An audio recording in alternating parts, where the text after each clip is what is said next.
Hi Tom, how you doing? I'm good. Good to talk I to you, Kevin.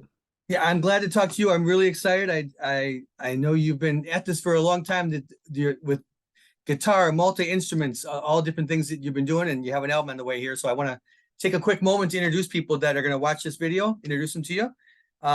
This is Tom Heyman. He is a singer-songwriter from the San Francisco area and multi-instrumentalist.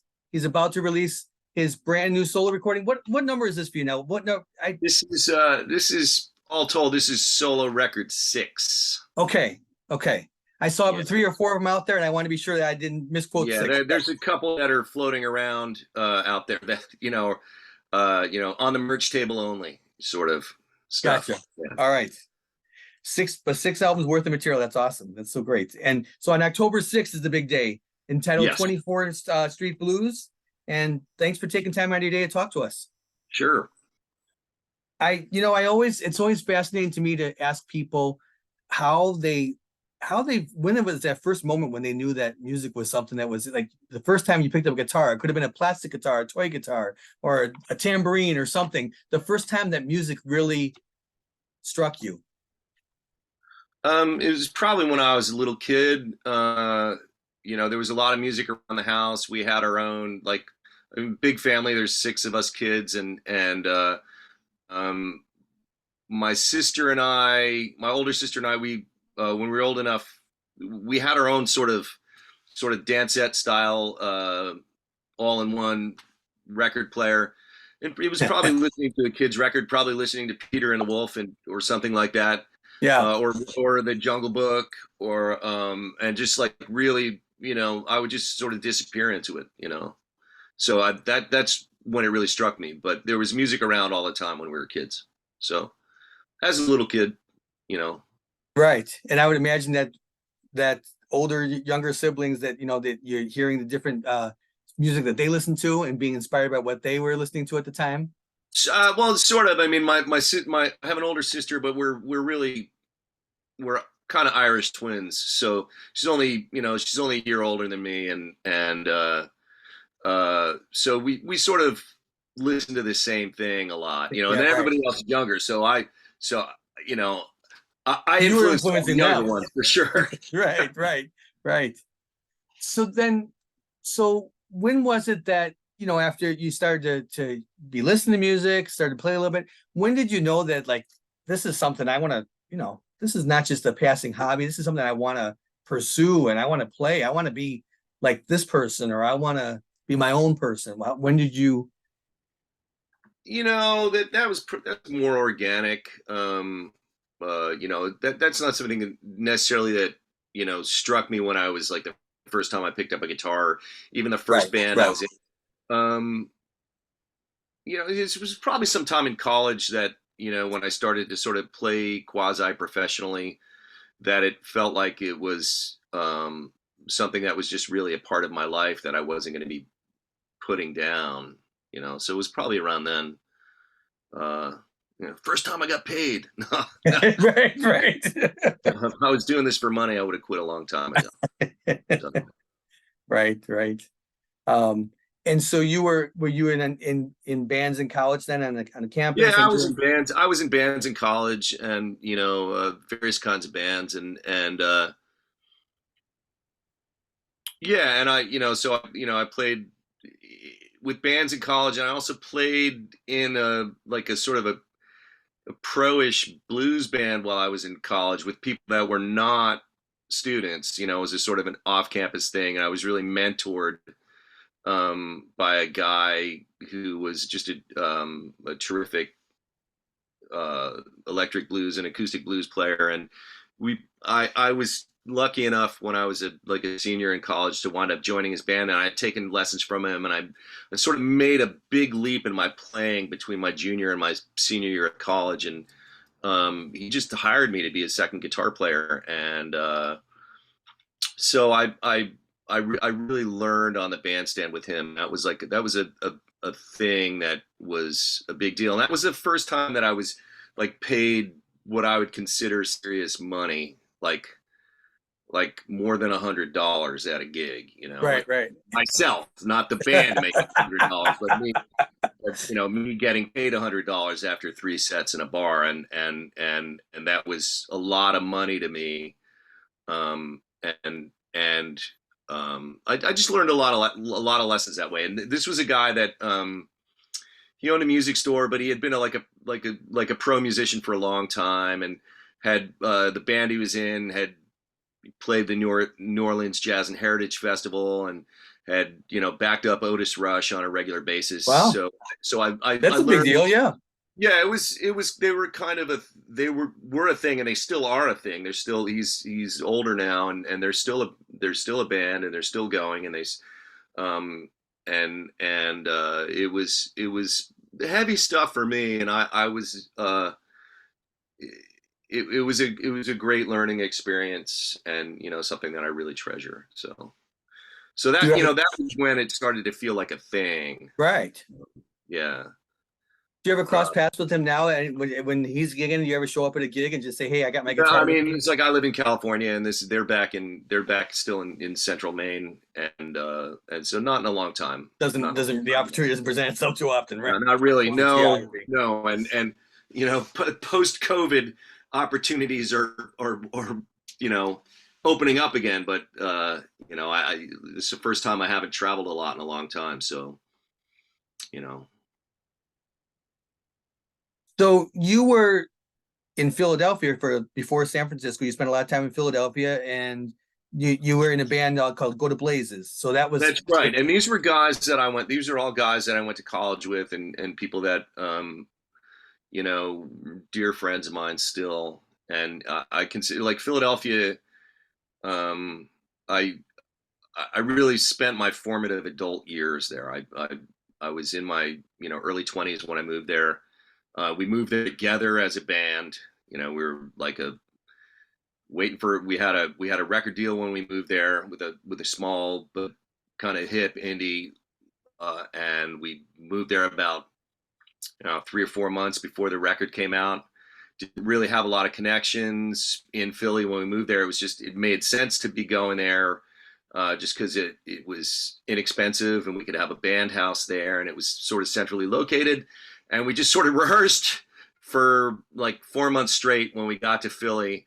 And, you know, like, because we were waiting for this record to come out, and then it came out, and we were just like, it just sort of kicked the doors open for us in town, um and we were like a gang. It was it was like any good band is like a gang, and that's what we were like. And it was fun. It was really it was just a very formative experience, and you know, that was the beginning of my professional career. That was the beginning of, you know, having to copyright my songs, having to join a performance rights society, understanding, you know, publishing splits and stuff like that, and all sorts of stuff like that. So it was, you know, it's an experience that I treasure. and there's a lot to all of that. There's a lot that sometimes people who aren't in the music world, they don't realize all you've got to go through to really, first of all, you know, to travel, to book shows, to copyright your songs so no one runs off with them, Yeah. to document everything. It's a lot. It's a lot. Yeah, it's funny. Like, stuff is a lot easier nowadays. You can do a lot of stuff online. I remember trying to decide whether I was going to be an ASCAP writer or a BMI writer, and for some reason I chose BMI, and I'm still with them all these years later. And back then, when you registered your songs with BMI, you sent away, and you got these huge sheets of paper that had like what do you call it when you write, like you're making multiple copies while you're filling it in by hand, like a sort of mimeograph, sort of. Oh, right. Yeah. Or, I'm you know, sure. like, Yeah. and you're filling these things out in like triplicate, and mailing them in and stuff like that. And now it's just, you just go online and you just, you know, type your stuff in and into your account, and you've registered your songs, and you can do your copyrights online, stuff like that. And back then, you know, it was tricky. But we had a manager who was a music business attorney, and he really helped us with a lot of this stuff. And, you know, we tried to be smart about it. Yeah, and there's a lot to know. So it's great that you had an attorney, because, you know, like you said, there's a lot of details, and you got to be careful too when you're doing a label deal, you know. Well, that's it. I mean, Go to Blazes, we put out, you know, one, two, three, four. I mean, I think we were on four different labels Wow. Okay. over the course of our, you Yeah. know, like there was, you know, international stuff and other stuff, and so there's always, you know, we never signed anything without a lawyer. Um, and you know, some deals were good and some deals were bad, and but we never really got, you know, badly hosed or anything like that. It's just, you know, we knew enough. We knew enough at that point, you know how to do things, and protect ourselves and stuff like that. But I'm getting off track a little bit. But uh, anyway, that you know, that was part of learning how to be, you know, a musician in a way. And all that stuff worked out because we got a handful of decent, you know, like towards the end of the career of the band, we got a handful of decent TV placements, and that was really the beginning of that. And when you know, there was like, oh, okay, this song in Melrose Place, and you know, as a writer, I'm still making money from that stuff. And you know, we split the publishing 5 ways, so you know, nobody got hurt, you know, nobody got left out. And you know, these are all just lessons that were learned, you know. So Well, like you said, it was a gang of friends, and that's the best yeah, way to probably do it. Split it in five, and there's no arguments later on, right? Everybody just yeah, and but exactly. that's a whole part of the business, right? All of that goes into that's what happens after all the notes are written and the chords are played. All that stuff that's got to be figured out later on. Yeah. So Yeah.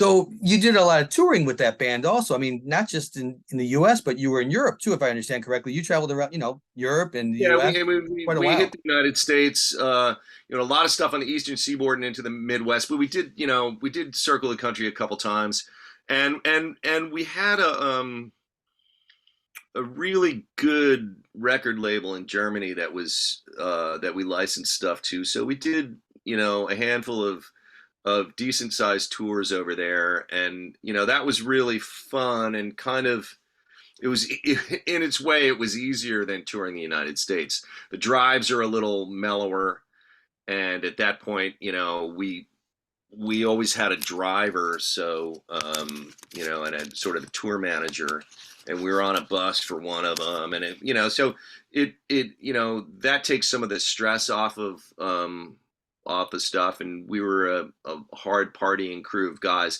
so that was fun. Not having to worry about who was, you know, going to stop drinking soon enough to be the designated driver for the night. So Right, right. Yeah, because you had your designated driver at the front of the bus. Yeah, exactly, that's awesome. rolling down the road, you know, the constant card game and you know, drain a beer. There's no, as long as you're not driving, there's no open container law there. So it was like, oh, this is a Oh, revelation. right, Wonderful. Thanks. right. Yeah, yeah. So with the crowds in Germany and everything, like you said, you had a good record label, so they promoted you heavily, Yeah, it sounds like, and they built these crowds for you there, it sounds, I would imagine, right? I mean, we had a couple of decent runs. You know, there were some places that were really good for us. You know, we played some decent sized festivals and stuff like that. It was, yeah, you know, they were good. You're always gonna, you know, you're gonna play on a Tuesday night somewhere, and it's scientifically proven to be the saddest night of the week. But you're not, you know, you're not playing, you're paying. So Tuesday night, here we. So it was but 1997, the band started to just decide to, people probably got Yeah, busy, life we were changed.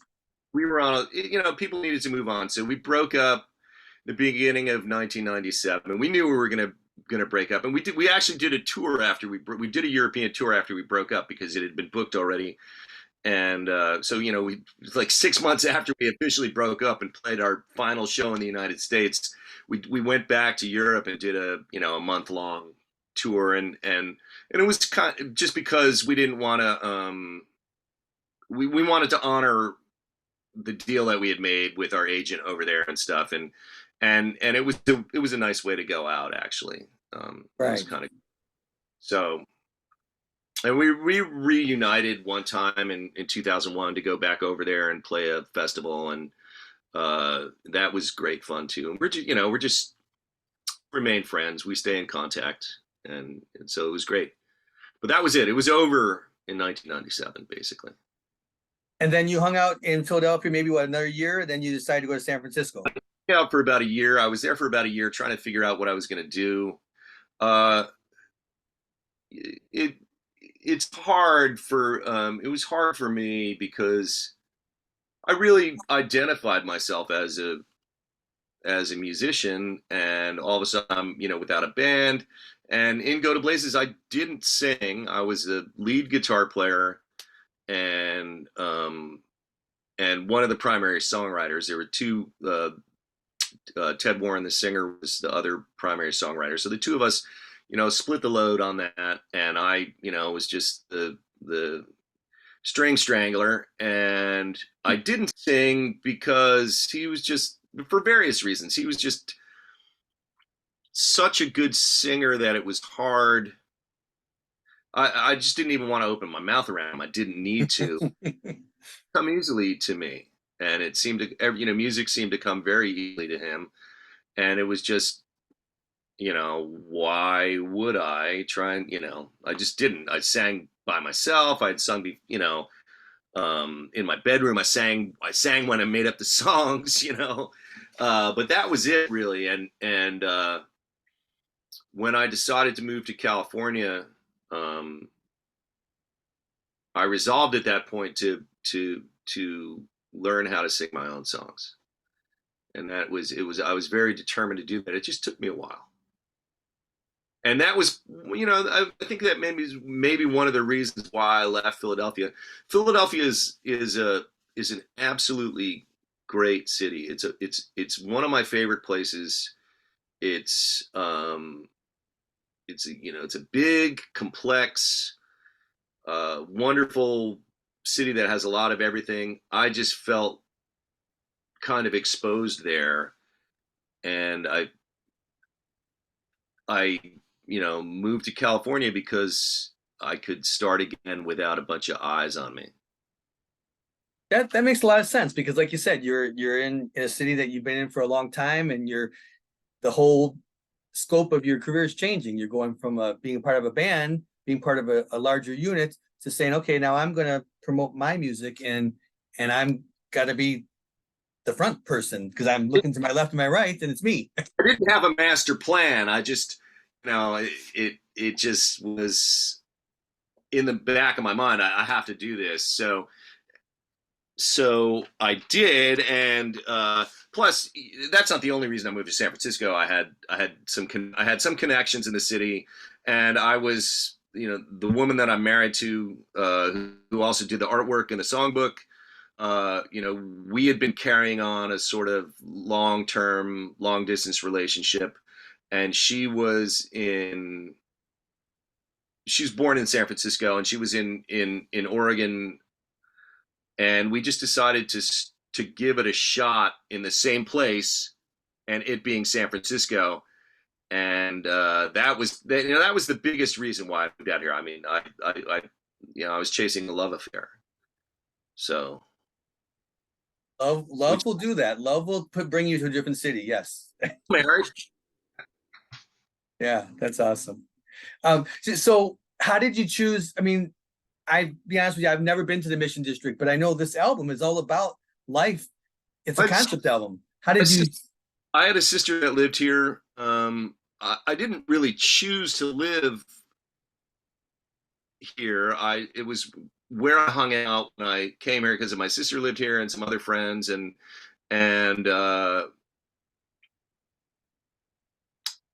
it was when we got here, the city was in the midst of a really, really intense.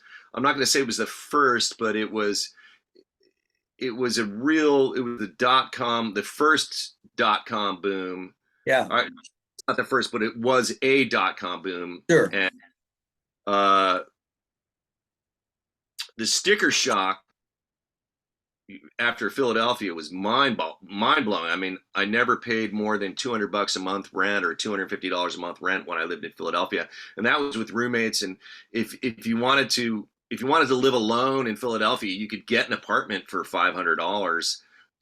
Normal, you could live like a normal person, not like some Peter Pan with roommates. And then all of a sudden, I'm out here, and rent was insane, and I moved in with my girlfriend, at the time was now my wife, and I had a sublet. I had a long-term sublet from a friend of mine. That was another reason for moving. A friend of mine that was going to be on tour for, many months out of the year. So I had his place, and his place was in the Mission, and he still lives in the same apartment. So I was going to move into his place, see how things went, and I wound up moving in the first year that I was in San Francisco. I think I moved 5 times. Wow. And when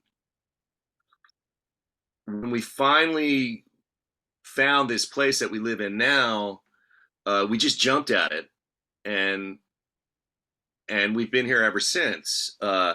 Just because it was affordable. It was big. It was like kind of a big, funky place, and a lot of problems with it, but it was affordable, and here we are. And that's how I wound up in the Mission District on 24th Street, which is like the main commercial corridor.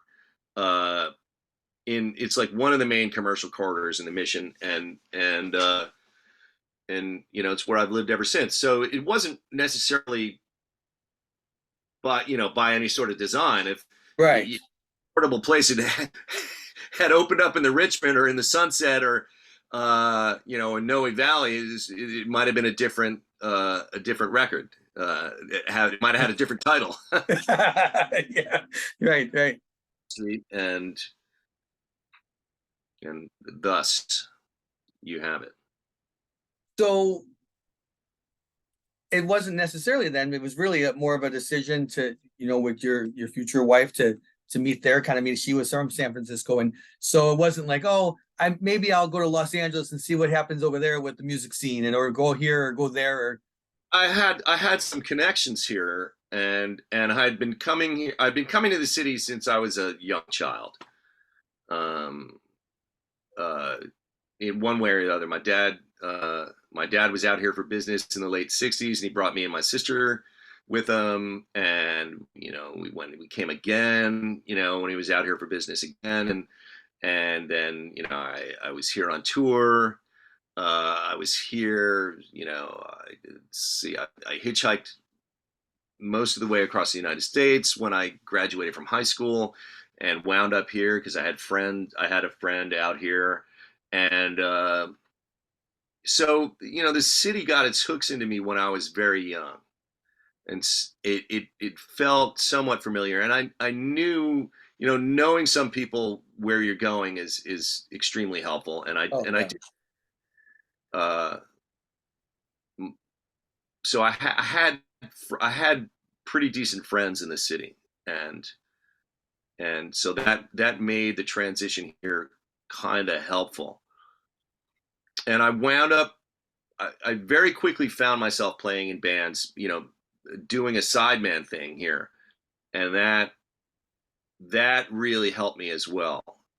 I had a pedal steel guitar, so I started playing it in bands, and I got a reputation for doing that, for being able to do that. So that really kicked down a lot of doors for me, and that was part of the multi-instrumental thing, and that helped me sort of get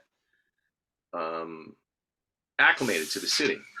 So it's such a unique instrument, and I just love the sound of it. I love it's papered throughout this whole album. I just love the sound of pedal steel guitar, and there's I don't know. I've never played it myself. I'm a multi-instrumentalist. That's not on my list of instruments to play, but I love to listen to it. Love to listen to it. It's very unforgiving. I had one for a number of years before I even really learned how to play it. I got one. I'd been into it since I was, since I first heard it. Probably the first time I heard it consciously was not necessarily on country records where you would hear it mostly. I probably most consciously heard it on Harvest, the Neil Young's big breakthrough record. It's all Right. over that. And Ben Keith, who's the steel player on that record, was Neil's musical collaborator after he made that record with him. He's on so much stuff of Neil's. He was sort of his right hand man, co-produced records with him, and was a member of his band when he was doing that type of stuff. And so that made a big impression on me. And probably when I was in high school, probably listening to the Grateful Dead. Jerry Garcia played on American Beauty and on Working Men's Dead. He had he had a sort of dalliance with the pedal steel, and that's him playing pedal steel on Teach Your Children. Oh, really? Crosby, Stills and Nash. Yeah, I didn't know that. I didn't know that. Yeah, that's him. That's quite famous. It doesn't. I mean, it really does sound like a guitar player playing pedal steel, Right. but not to take away from it at all. It's just not. There's no licks on it. It's just right. It's straight ahead. Yeah. He's not falling back on tropes or anything like that. And apparently, it was like a first pass. And he had this long dalliance with the steel, and at that point in his career, and he's on the New Riders of the Purple Sage records, and then he just sort of went away from it. But he was quite good at it, and so that was another early thing. And then I'm trying to think of the other time I might have heard it. I guess Linda Ronstadt. It's famously on the song Blue Bayou. Okay. Yeah. Oh yeah. Yeah. Right. Right. It always kind of stuck with me. So I learned how to play, and it just really helped me get a lot of gigs. I wasn't the best player, but I could play in tune and in time, and that's a big thing, when you're playing the pedal. Oh yeah. Not everybody can do it, and I took a handful of lessons and from a couple of people, and that really helped me to at least get that part nailed down, and that really helped me when I got to San Francisco. Yeah, I mean, it's such a unique instrument too, and not everybody can say they have a pedal steel guitar in their closet. You know what I mean? So that you learned it, you know. Having was literally got me. I have one. I guess I'm gonna have to learn how to do this. I just remember growing up hearing it on country records, like you said. I can't name a specific artist that I remember hearing. A lot of the older country that my parents would listen to, I remember hearing it in the background. Well, if you watched Hee Haw, which sure. I did, just not it seems odd, but it was a big show everywhere, and it was on TV, and I loved it. And it would be on songs, and you would see somebody playing that thing sitting down, and there it was, and I was a little bit drawn to it. Well, yeah, I mean, and it's funny, I haven't thought about Hee Haw for a long time, but Roy Clark, Minnie Pearl, all those household names. That's the time when we were growing up. That was what was on TV. Was the co-host, and Buck Owens, the steel player. I don't know. I think that it probably wasn't Tom Brumley on the show, but Buck Owens is normal. The Buckaroo steel player for the longest time was this guy Tom Brumley, and his playing is just indelible on Buck's records, and so it was just sort of a thing that was in the back of my head. So yeah, oh, that's awesome. One of my modern day artists that I really like to listen to his pedal steel guitar is Robert Randolph and the Family Band. Yes, completely crazily different thing. So it's a pedal steel, but that whole gospel style of playing, that sacred steel style of playing, the whole different world. Yeah, it's a different tuning, and it's unbelievable. It's crazy. It's so full of hot licks and stuff like that, and it's more. We'll go down a sort of a little bit of a musical rabbit hole here, but just say it's pentatonic sounding than than normal country steel. It's a little less major and a lot more flatted fives, flatted threes, flatted Right, sevens, right. and added chords. And he's unbelievable. And just like it's the steel and then the singing, and it's that church thing, and it's really something else. I love that sound too. I love that style. I love both styles. But I had met him. I was working for the label that he had put his albums out on. So when he first got started with our label, and just a smile from ear to ear all the time. So happy about his music. So into it. He would jam. You know, they were a jam band, right? So you'd go to a concert. They play. You'd go to support him. You know, and he'd play for 2.5, 3 hours. And it was Sure. still, you know, and just that sound and that, yeah, you're right. I know what you're saying about the flat thirds, flat fifths. It's just a different tuning than what the modern day, the original country style. Mechanism, and the pedals are just doing slightly different things, and the patterns are a little different, but it's the same. It's a similar principle. It's this. I mean, it really is the same in a way. It's just yeah, he's fantastic, and he's such a virtuoso and such an ambassador for the instrument. It's I mean, if I could play like that, I'd be I'd be jamming with anybody too. Know? It's Yeah. just amazing. Well, at any form of style level of playing, I just admire anybody who could play that instrument because it's a unique instrument. Like you said, you got to know how to tune it right. You have to. It's not something you just pick up and just. So I Well, admire what you do too with that. I really do. I was lucky enough to get put on the right path early. It's kind of amazing the amount of resources that are available now. It's mind-boggling. You can literally go on YouTube, and there's a guy or a gal that will show you how to play anything, and a lot of pedal steel instruction that's on YouTube that is fantastic. I had to, I didn't know where you could buy one. I had a friend in Washington D.C. This oddly enough a woman, because there's not that many women steel players, who played in a rock and roll band, and I just watched her playing in this band. It was kind of a strange thing.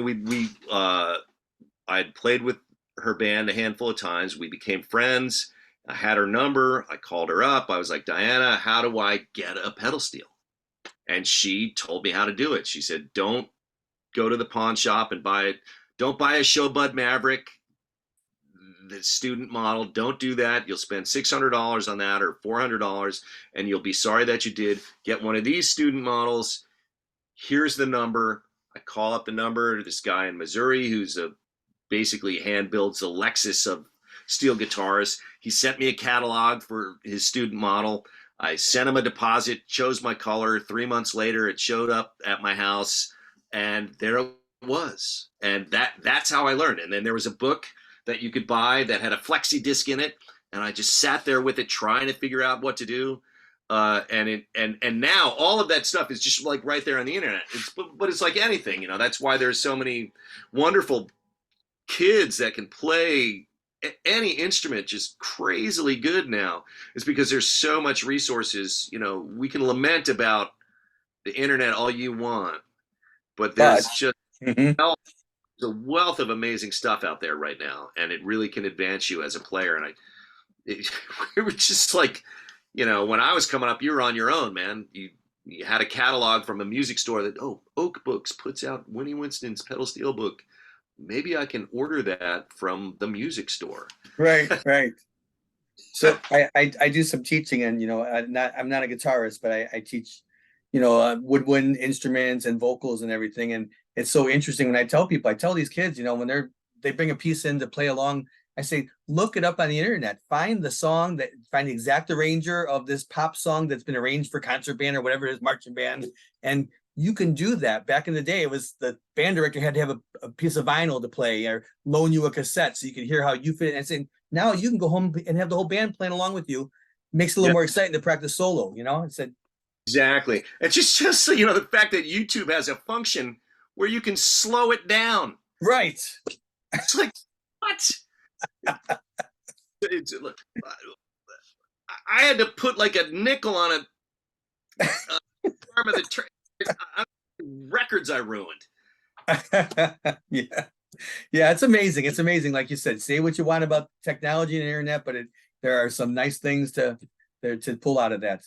It's absolutely, it's fantastic. I mean, you know, if you study if you play a certain type of music, there's a good chance that your hero on the instrument will be somewhere on YouTube showing you how they did that thing.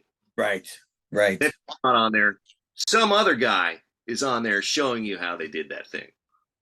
That probably was that's probably their hero too. The same person that's playing is probably Well, Tell me, I want you to tell me a little bit more about the Mission District, if you don't mind. I mean, you know, I try to do a little bit of research on it. It's, you know, there's such a history to it, and it's a food and music melting pot, but there's so much more to it than that. And obviously, you know, it's been your home for so many years. it's a neighborhood in San Francisco bordered by it's I don't want to make pretend I live here, but I don't want to make pretend in any way that I'm an authority on it. But it's marked by Mission Dolores on one side, and that's why it's called that. And then you know, this is an old Catholic mission.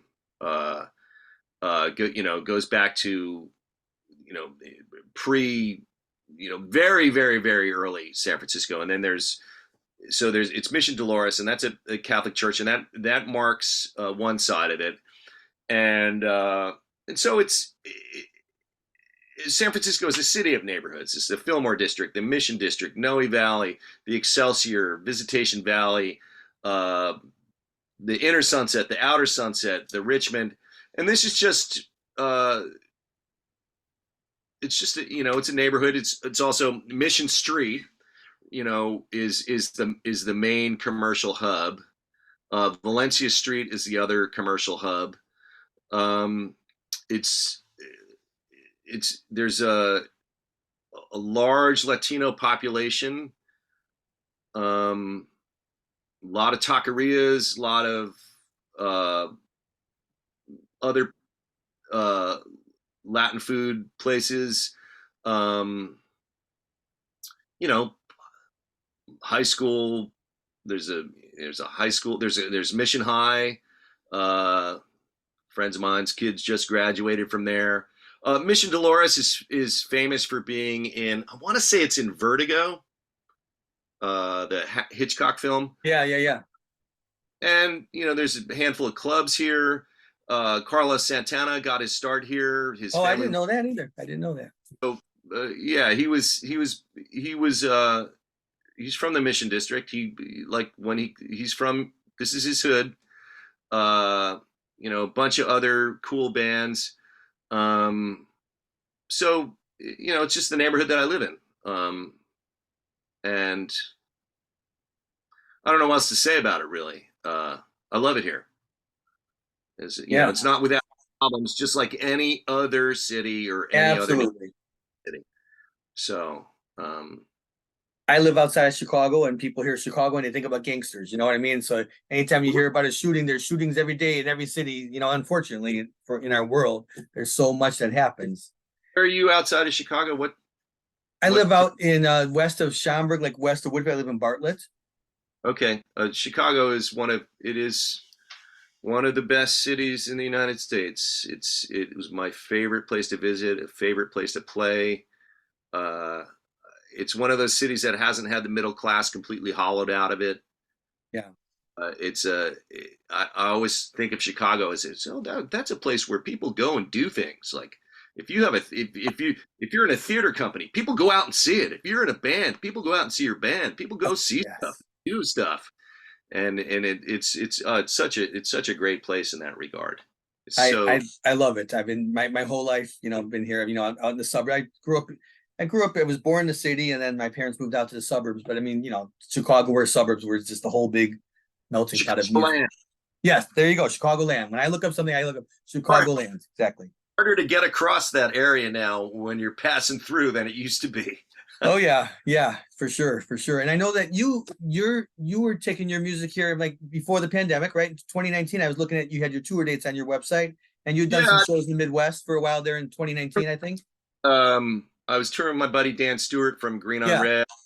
We were staying with our friend Janet, who was in a band called 11 Dream Day, who were kind of a big deal in Chicago at one yeah, point. yeah. One of the the big signings, and we played it. I guess we played at the Montrose Saloon, which is a like a small uh, bar and music venue, and we just had a great night. Um, and I just always enjoyed playing. I've always enjoyed playing in Chicago. So many places. Where did I played at Shuba's. I don't know if they're still open or if I they're was just closed. going to ask you if you ever played Schubert. I love that venue. It's It such an was intimate venue. a wonderful place. Played Shuba's and um, God, Go to Blazes played at Lounge Acts, opened for Wilco there. Oh wow, how You cool know, is that? Jeff's wife owned it. Um, and that was right when Jay Bennett had joined the band, and that was we didn't know. I mean, Yeah. oh, I guess these guys are kind of big. I don't know. Thing, man. So yeah, I've just always thought Chicago was just an absolutely great place. I love it. I love the concert scene, the music scene. I love driving into the city to go to some of the smaller clubs and see my my idols.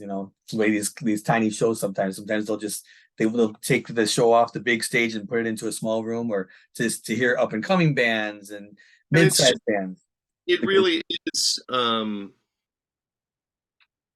It's so important and integral to American popular music, uh, from the gospel music that came from there, which was just incredible, um, uh, and all of the modern electric blues, which really did is really Chicago is just so important, for that, and so much jazz and so much soul music and Curtis Mayfield and just like really incredible stuff and Sam Cooke and Bobby Womack and you could The just go list on. goes on, right? The list goes on. Yeah.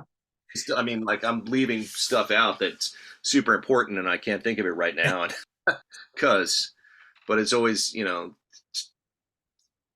when I was a teenage blues nerd and I discovered and MCA Records was reissuing all the classic Chess record sides. I was just like, oh my god, oh my god. Yeah. Right. And there's so much great history. Like with something like Chess Records, they talk about Muddy Waters painting the sign of the building, up on the ladder, painting the sign, and the Rolling Stones walking in to hang out there. Just stories like that. His relatives say that never happened. It's a good story, but it's not true. But it's a good story. So but yeah, I was lucky enough I saw Muddy Waters 3 times. Did you I really? was I I saw him 3 different times in New York. Uh, Towards the end of it was like the band that he had it was a long time band with Bob Margolin on guitar and uh, Guitar Junior on the other guitar and Pine Top Perkins. And that he had that band for about 7 years, which was longer than he'd had any band. And it was the band that was like sort of there for his real revival that started in the early 70s. So I saw him in 79, maybe 78, 79. I was in high school and I just went. So I just like, oh, he's playing. I'm gonna get tickets and see him at the Beacon Theater with BB King and Bobby Bland, and it was Wow. just kind of an amazing thing to see. So Yeah. Yeah. Definitely history, just music history. there, exactly. When you when you sat down to write songs for 24th Street Blues, did you know? I mean, did you start to write a song and say, okay, it's about this and it's about kind of my surroundings, and then did it evolve into a concept album, or did you sit down and say, I want to write a concept album? I didn't sit down with any sort of. I had a certain amount of songs, and they were all about a certain thing, and then they all just sort of started to fit together. I'd like to say that I really planned it, but I didn't. It just like sort of this centerpiece song. It just sort of emerged that way, and then it started to seem like it was kind of like there was a thread that ran through it. I like to think that there's a thread that runs through everything that I do, but I certainly didn't sit down to write an album. Um, and certain songs were written earlier, like the song "The Mission Is on Fire" was written way before the song "24th Street Blues," and it just I didn't have a place for it, and all of a sudden I did when I wrote the song "24th Street Blues." Then all of a sudden it started to seem like, oh, these are connected, and this is another thing that's connected, and you know, "Quit Pretending" was connected to that, and "Searching for the Holy Ghost" was connected to that, and then "White Econoline," which is quite a bit older song, is not necessarily connected to my neighborhood, although there are observations about it in the song that are about the neighborhood. It's more about the impressions of California from somebody who's not from here, and so it just sort of all of a sudden I had this group of songs. I was like, oh, I'm going to arrange them this way. I'm going to put them together this way, and it does seem to have a conceptual link. It's a great way for it to happen organically, because sometimes if it's forced, then it's not the same. But it just Yeah, I organically mean, happen. I'd like to think that I'd, I'm gonna have to think about this answer so that next time somebody asks me that question, completely made up sort of. You're like, yes, I planned to do it this way. I had it in my mind. I just decided. That's it. Just like I had a group of songs that sort of hung together that way, and there were songs that didn't make it, and songs that I wrote after I'd sort of done the record that are still connected to that. It's just sometimes I wind up writing about my surroundings. I don't I'm not super prolific. I'm not somebody who gets up and writes every day. Um, when I have enough, when it starts to feel like I have enough songs together to make a record, then I look at what I have and what I need, and then maybe I start taking on things like an assignment. And I did that a little bit with this, for Do you sure. enjoy that process? Do you enjoy it when it gets to that point when you got these extra songs and you trying to decide which ones make it? I'm a sideline musician. I love looking at that. And I'm not. I'm happy when I'm done writing something. Writing is it can be pretty fraught for me. I I go through periods of writing a lot and not writing much, and so I'm always saving stuff in my voice memo on my phone, and I yeah. have notes, stuff like that. But I guess I sort of enjoy the process. I sort of enjoy it. I also find it. I find songwriting to be both a joyful experience and a fraud experience. It's That's both. a very fair answer. It's a very honest answer, because it can be both. It can be both. It can't. Sometimes an artist can feel forced. They have to get songs done because they want to get an album out. They don't. And other times songs just flow. I'm And I'm jealous of people who get up and write every day and who are super prolific and are constantly cranking out stuff. I'm not like that. I don't often throw things away. I know there are people that write 100 songs. There are people who write 100 songs to get 10. right. I'll write 15 to get 12. I don't really throw much. Uh, so and I'm, I'm a classic procrastinator, and work better with a deadline, and but my deadlines are often have to be self-imposed and stuff like that. So, it's a wonderful thing. Like, but a lot of times I find myself at the end of the process saying to myself, how did I do that? And there's also this thing where people talk about, songs sort of falling out, fully formed, or just like emerging, and they just like grabbed them. And I kind of have to wrestle with mine, but I do find myself going, how did I do that? How did I write that song? It's Right, almost right. how did I don't know how I did that. Although if I really think about it, I'm like, oh yeah, there's pages of revision on that, and there's many different iterations of it, and the blank page was screaming at you at one point, so there you have it. I guess that's as much as I could say about it.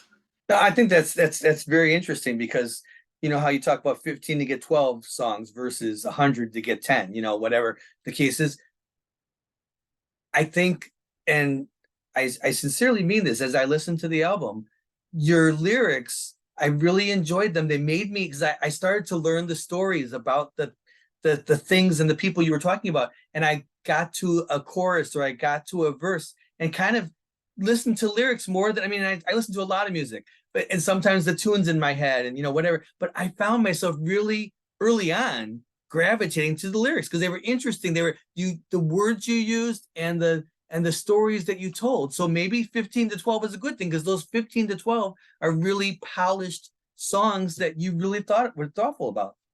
I also, I come from, I mean, don't get me wrong. I love rock and roll, and I love dumb lyrics. And I love dumb songs, and I'm the world's biggest AC/DC fan, and I love and not that that stuff is very very very smart in its own way, and I love something that has a good groove. There's like a lot of rap music I like, and there's a lot of other stuff, but really for me, um, songwriting,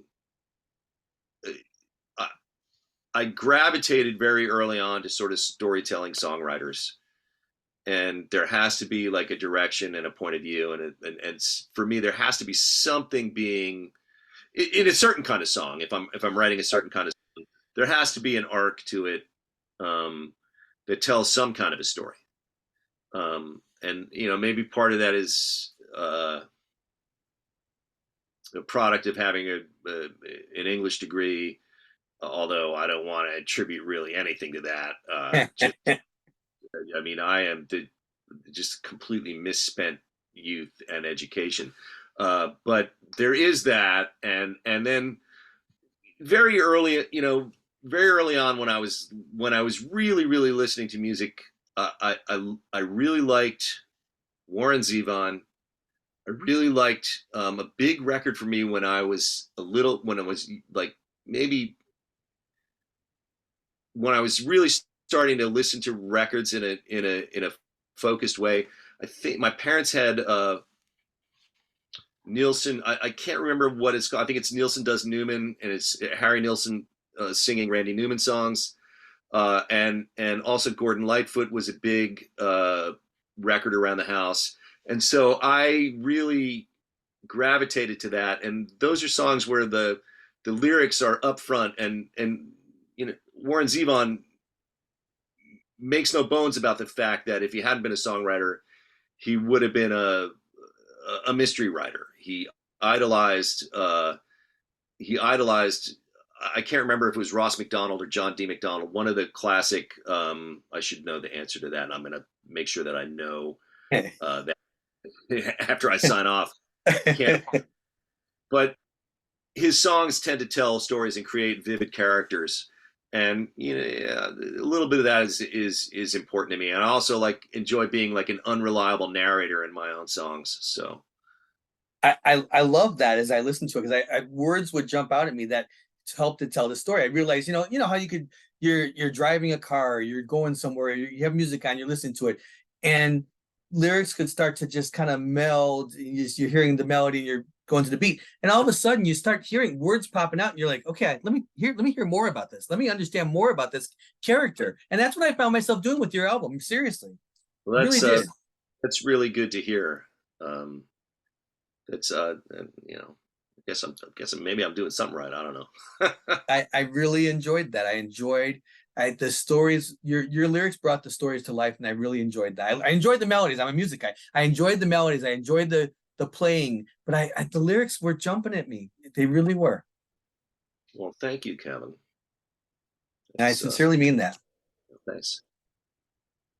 In a world where everyone's now, I shouldn't say everyone because I use iTunes as a convenience once in the blue moon, but I fought it for years. I just love the concept of putting a record on or putting a CD in my CD player. I worked in the industry too, where I really believe in the physical pieces of music to have in my hands, something to hold on to, which you've gone above and beyond with this package. I love this package with the book and the CD, and we'll talk about that in a quick second. But I just the concept of having something to grab onto and read and look at, and the illustrations. But that was just really. I am somebody who, I schlepped, 1,000 pieces of vinyl across the country with me when I moved out here. Most of them, I can't let go of it. I don't listen to it the way I used to. But it was absolutely, I'm a person who liked holding the record. The liner notes were very important to me. A record that didn't have liner notes, that didn't tell you what was going on the record, would drive me bonkers. The white sleeve, the white sleeve. What was that? Just a blank white sleeve. Those and similarly, something that had a record that had detailed information on it. I would just disappear into a record that had the lyrics printed. I would disappear into it like. When I was a kid, like I was reading a book almost, and so that was like really important to me. And I worked in a record store when I lived in Philly. I worked in a terrific, a great record store, and shopping for records has always been a thing. And the physical media, like. It's a thing, and I resisted all the other stuff for a really long time, and now you just can't resist it anymore. And having, if you need to hear a song and having it there and it's there on Spotify, or it's there on, you just can't fight City Hall anymore. It's a losing battle. That toothpaste is not going back in the tube. So I have it. My stuff is on it, and you kind of have to do that.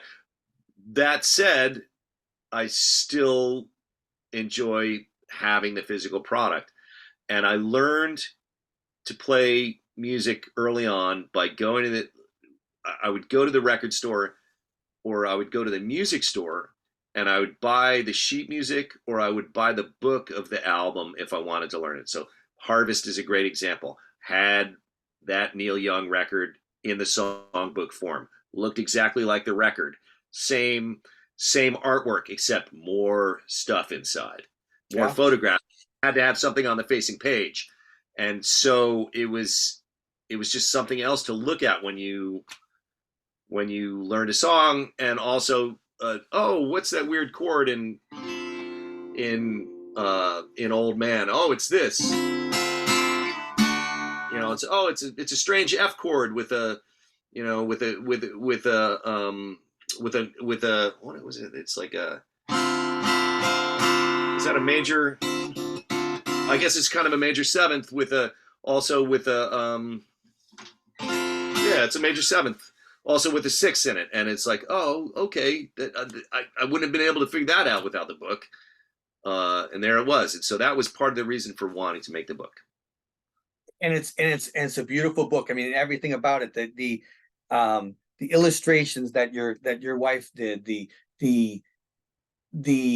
chords, you have all the chords spelled out, the tab, you've got the lyrics, you've got lyric sheets, which is something that, that was the thing I struggle with a little bit. I should preface this by saying I had a song of mine was featured in Acoustic Guitar magazine about 6 years ago, and when I got the magazine, I still like I bought like I went to this the magazine show the newsstand, and I bought like six. I want every copy. I still have them all because like seeing like a lead sheet printed for one of my songs was I was like, oh, this is really cool, and it gave me the idea that maybe I could do this, that I could maybe make a book of songs at some point. And when I was thinking about this record, I really wanted to find a way to collaborate with my wife, who is an oil painter. She's not that I should make the distinction. She is not an illustrator, and these are illustrations, and it was a tall order. Her paintings are she works in oils on big canvases, and she does this. Being an illustrator is having an assignment is the farthest thing from what she does. Right. Said, I didn't give her any direction. These are the songs, these are the lyrics. Interpret away, but it's like it's not a way that she would want to work. I mean, there was a certain amount of browbeating involved. But I wanted to collaborate with her on it, and part of it was that I was pretty convinced I wasn't gonna. I'd done vinyl on my last two releases, and there was this thing happening at the time where the turn times on vinyl were getting longer and longer and longer and longer, and just crazy. Like oh, it can take 9 months to turn this around if you can, and so I was kind of like, I don't want to do vinyl, but I want to have some sort of value added thing. And I thought that this would be a really good thing to do.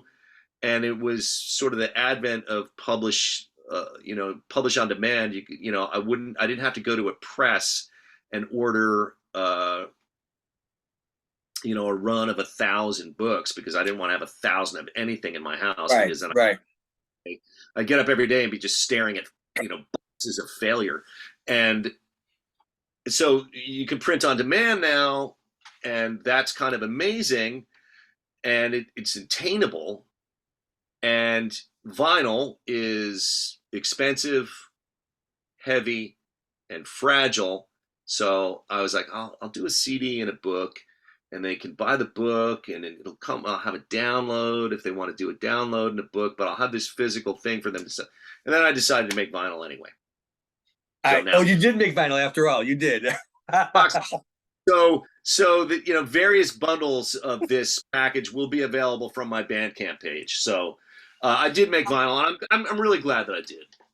Just because I'm still a junkie, So, and the turn times got better. The company that I used to make my stuff, I couldn't believe how fast they turned it around, and they've done all my stuff in the past. It was just. Some stuff happened. I guess there was a big fire in, I can't remember where it was, but it was where like a lot of like the blanks, a lot of blanks got like burned up and stuff like that. And so was it in Nashville? Something in Nashville? The fire was in LA, and it was a big facility. Okay. And a lot of master tapes were lost, but some others lost, and so I have to go back and remember exactly what it was, but that was contributing some to the slowdown, and also just all the big stars were deciding to reissue things on vinyl. Yeah, there's a lot of that right now.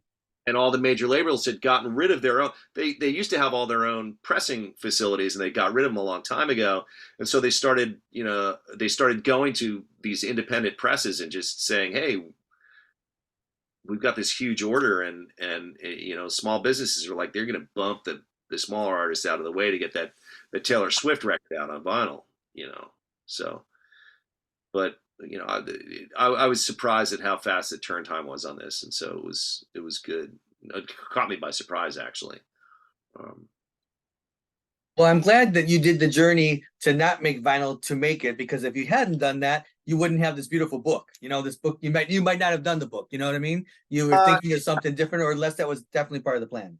Well, making the book was always part of it, So I guess I was thinking about that. I just thought that also I felt like the songs, like the the songs would the images would go together with the songs in a way. They see, there's an impressionistic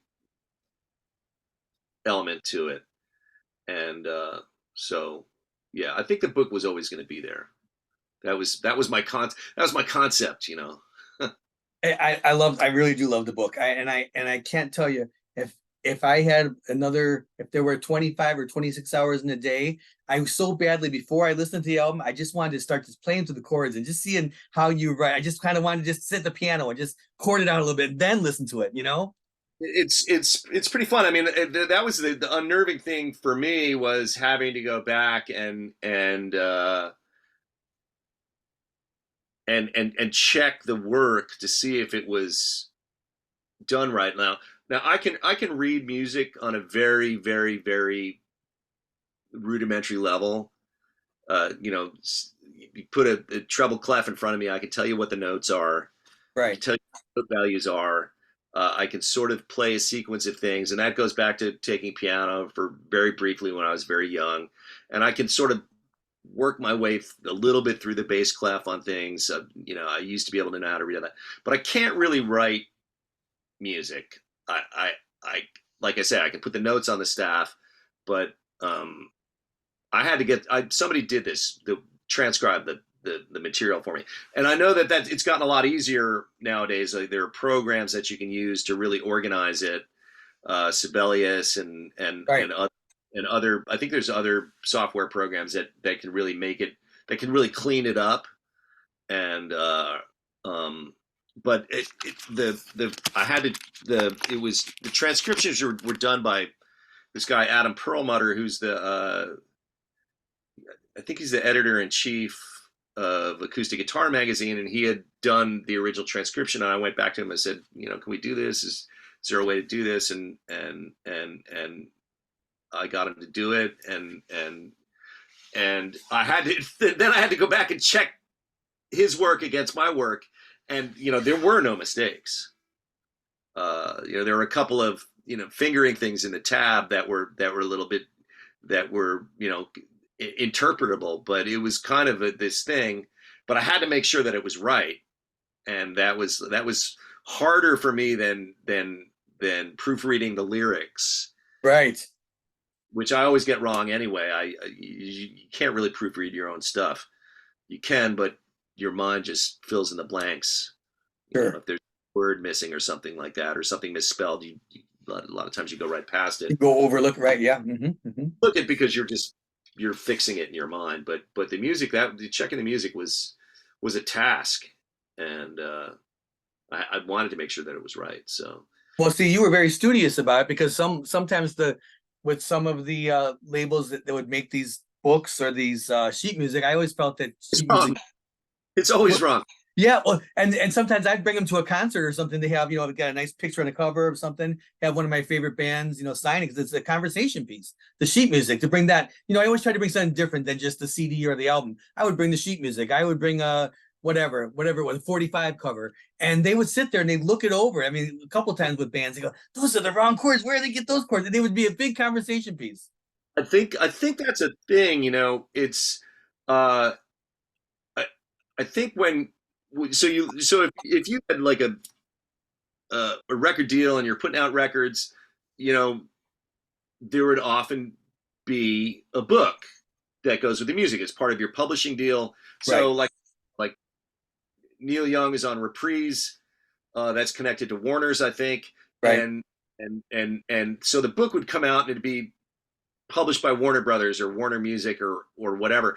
And Neil wouldn't really have anything to do with the creation of that book, right, And I imagine what would happen is that somebody would turn the record over to a transcriber who would sit down at a piano, and that's why oftentimes this stuff is wrong, or not wrong, but weird, because it's like guitar music and they're playing it on piano, right. and they're they're conflating a bunch of parts.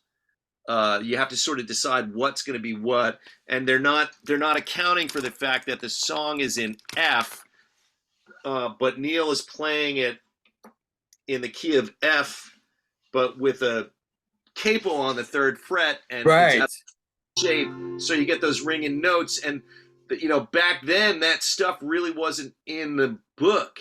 Now it kind of is. They've gotten very good at sort of figuring that stuff out. Like, so if you buy a book of the Tom Petty's greatest hits for guitar or something like that, it's going to have a lead sheet that includes a little bit of tab, and so I just and they're going to say, oh, it's in the key of F, capo 3, and then blah blah blah, and then you're like, oh, that's helpful.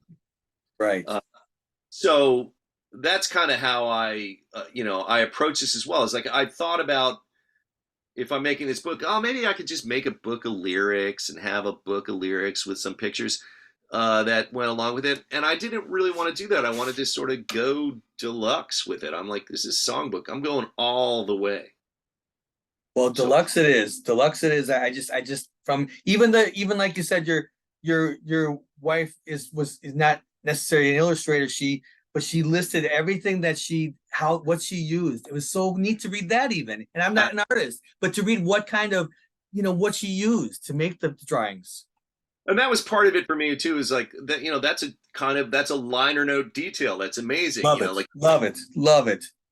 You want to be able to dig into it, and that's why I sort of, with the book, also includes like sort of the recording credits, because somebody just gets a download, and the book, they can still, it's all there. I just figured I would mimic that part of the CD or the vinyl. It's going to have the recording credits and all the rest of the credits. So I wish more people would do this. I think it's really a neat concept. And I worked in the industry for many years, and I went from when it was all physical to when it was digital, and that's how I lost my job eventually. They didn't have anything for me to sell anymore, pieces of air. And so I was always trying to think of what could they do? What could the industry have done to have something physical? And this is definitely one of those options, is they have a cool book with a companion, because I think I know nothing about K-pop music, I'll be honest with you, but if you go into like a Target store or something, they've got books and books and books. These K-pop artists have full books and then their CD or their download code. Yeah.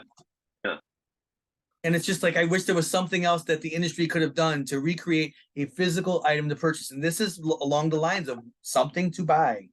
Well, it felt like, maybe a little bit iTunes was doing that, like when they were still doing downloads, and there was a sort of an editorial component to it. And a couple of friends of mine worked for them, and were on the editorial end of things there.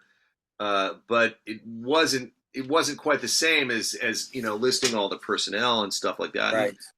And, that's just, my music nerd past is wanting to know who the producer is and who the engineer was and where it was mastered, and, all that stuff.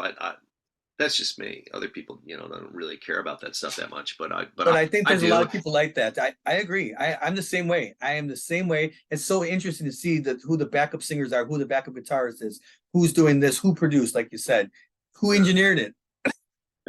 And I'm also a guy who's, if I go to the movies, I sit through the credits. Yeah. Sorry. My favorite part of the movie is at the end, when they get to the soundtrack and who did this and who did that and what song was this and what song was that, but you have to sit through everything. That stuff comes after the key grip and all that stuff. Right. You got to wait a while for that. You're right. No, who did what, and all the people that contribute to making something. It's I don't know. I mean, maybe there's more important stuff that should be in my brain, but filing it all away all the time. So I want to be sensitive of your time, and I really appreciate all the time you give me today to talk about this great project. But I just have a couple quick questions I want to ask you to just kind of get our future listeners to know a little bit more about specifically this album. I just, because people listen to things in they cherry pick, it's things are on shuffle or they pick a Spotify song. A lot of times people don't go straight through an album, unfortunately. If you could only have someone listen to one song on this album, if they said, okay, I want to hear one song, what song are you most proud of on this album? Oh man, that's a really tough one. Uh,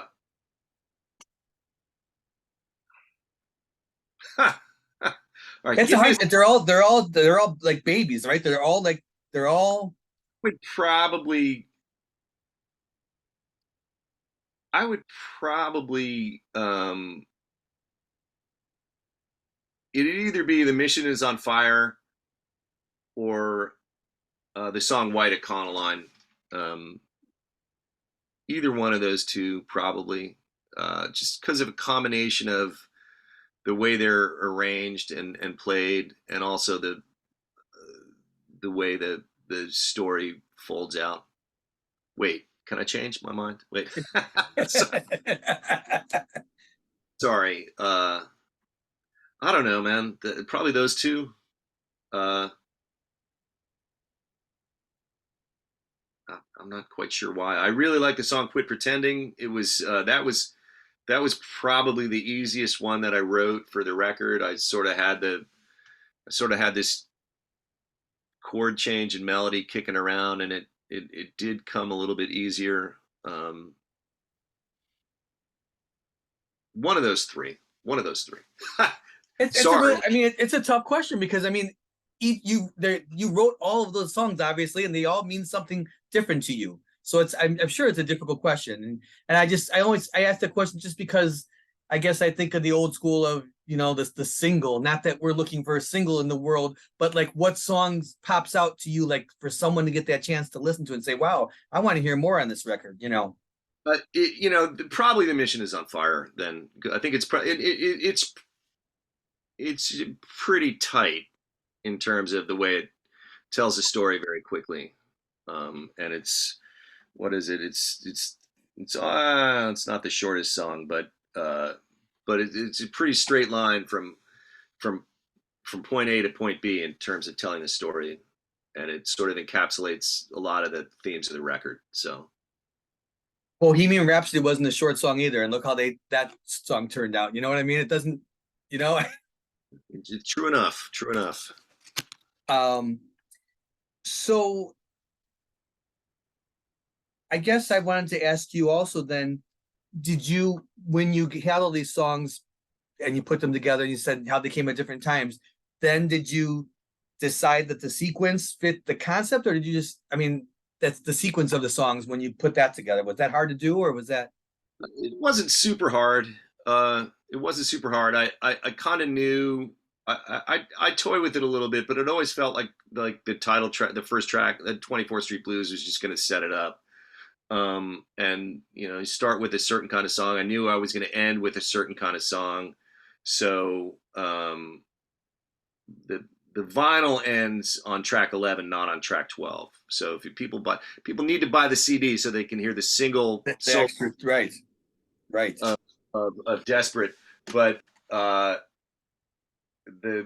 vinyl ends on that song, That Tender Touch, and I always knew that was going to be sort of the ending track, or almost the ending track, and then just the stuff in the middle. It just becomes a way of figuring out what songs are in what key, what songs on end side A and side B on, and there is a side A and a side B, and there's, for the vinyl, there's 5 songs on side A and 6 songs on side B, and side B starts with "The Mission Is on Fire" on the vinyl, and so it's sort of like the vinyl kind of dictated it in a way. Right. At a certain point. And I'm always, even when I'm making a CD, I'm kind of thinking about a side A and a side B still. That's we're creatures of habit in life. I mean, that we listen to records and that's how we think of it. Sure, I get away from that probably the better, but I don't know. So do you have plans to, now that, like you said, post-pandemic, we're getting back out there again, we're doing things. Do you have plans to take your music back outside of San Francisco to other parts of the country? I try and get as many places I can be as I can get on it. I've been dragging my feet a little bit. I'm not proud to say that, but I've always found booking shows tricky, and um, I'm a kind of a classic procrastinator. But I will say this: all the songs on this record were set up, to be played either with a band or solo, and I'm very comfortable in either way, playing them either way. They always get written just by me by myself, and I know how to accompany myself that way. So there's no impediment to me going anywhere on this. Right. So let that be the answer to that one. So I do hope to get out your way at some I was going to point. say, I hope you come and enjoy Chicago again. I hope you. So I'd love to see you live, and I'm sure there's lots of other people who, once they hear this music, will feel the same way. I hope so. Is there a specific way that, I mean, I know you mentioned Bandcamp, but where are the best places for people to find out more about you? You have a website. I know, I understand. I went to the website. My Bandcamp site is really a really good place to. I mean, it's really. I know they got bought. God, 2 years ago, I guess, maybe they get bought by a big game company, but nothing has really changed yet. And I still think it's like just a fantastic way to get music. You can stream. All my catalog my solo catalog is all available on Bandcamp, and or almost all of it is. And so that's a good place. And then my website, tomheymanmusic.net. No, I don't own .com. I let that lapse for some reason, and I'm going to have to buy that back from somebody at some point. I've got to figure out how to do that. But tomheymanmusic.net, I update it, when I have a lot of stuff going on. But there's links to everything on that. They can find me on Instagram. I'm on Facebook. Those are just my personal pages, though. I haven't done like the pure music thing, and on both of those, it's a lot of music stuff on Instagram and Facebook.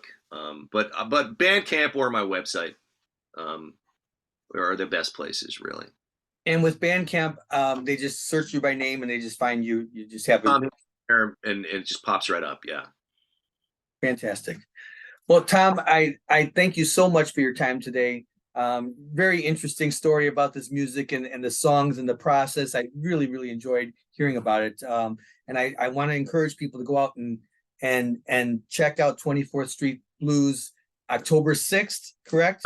That's right. Yeah, exactly. That's when it's coming out. Yeah. And that's the street date. Yes. Actually dropping on Monday the 29th. So I don't know when this is going to air, but if it airs before then, definitely before then, yes. And then then keep your eye out for that. If it airs after that, then go back, get in a time machine and figure it out.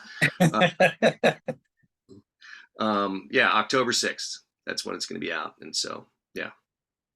Well, again, I wish you the best of success with this new project and continued success with your music career. And just going to hop offline in just a second, but I just had a quick question for you offline. So I thank you so much for your time today and look forward to sharing your music with other people.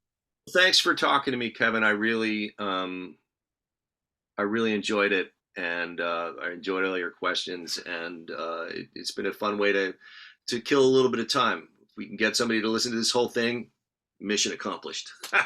That's the grand hope. We're one person at a time. One person at a time. There you go. So, thanks so much, Tom. Sure thing.